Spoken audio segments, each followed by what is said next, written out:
সুইজারল্যান্ডের বিভিন্ন ব্যাংক বা সুইচ ব্যাংকগুলোতে বাংলাদেশি নাগরিকদের জমানো অর্থ বা আমানত অস্বাভাবিক হারে কমেছে। 2022 সালের শেষে সুইজারল্যান্ডের বিভিন্ন ব্যাংকে বাংলাদেশিদের জমা অর্থের পরিমাণ ছিল 5,53,00,000 সুইচ ফ্রাঙ্ক। ওয়ালটন ফ্রিজ কিনে অনেকের মতো আপনিও হয়ে যেতে পারেন মিলেনিয়াল। সেরা পণ্যের সেরা অফার। 2023 সালে তা কমেই হয়েছে 1,77,00,000 ফ্রাঙ্ক, বাংলাদেশি মুদ্রায় যার পরিমাণ 234 কোটি টাকা। অর্থাৎ এক বছরে দেশটির ব্যাংক থেকে বাংলাদেশিরা 3,76,00,000 ফ্রাঙ্ক সরিয়ে ফেলেছেন। এই হিসেব কমেছে 68%। আগের বছর এই হার ছিল 94%। 2021 সালে সুইচ ব্যাংকগুলোতে বাংলাদেশিদের জমা করা অর্থ ছিল 87,11,00,000 ফ্রাঙ্ক। 2022 সালের শেষে তা কমে মাত্র 5.5 কোটি ফ্রাঁতে দাঁড়ায়। সেখান থেকে কমে 2023 সালের শেষে 2.25 কোটি ফ্রাঁতে এসে পৌঁছায়।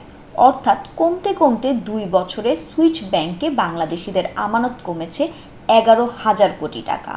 বিশ্লেষকরা বলছেন, সুইজারল্যান্ডের ব্যাংকে অর্থ জমার ক্ষেত্রে আগে যে গোপনীয়তা দেশটি রক্ষা করত, এখন আর সেটি নেই। এজন্য ধনীরা এখন ঝুঁকছেন Dubai, British Virgin Island, Luxembourg, Cayman Island অথবা বারমুডার মতো দেশগুলোর দিকে। এছাড়া সাম্প্রতিক সময়ের ডলার সংকট সহ অর্থনৈতিক সংকটে প্রাতিষ্ঠানিক সক্ষমতা অনেক কমে গেছে। এ কারণে দেশটির ব্যাংকে বাংলাদেশি বিভিন্ন প্রতিষ্ঠানের জমা অর্থ যেমন উত্তোলিত হয়েছে, তেমনি নতুন করে জমা অর্থেও টান পড়েছে।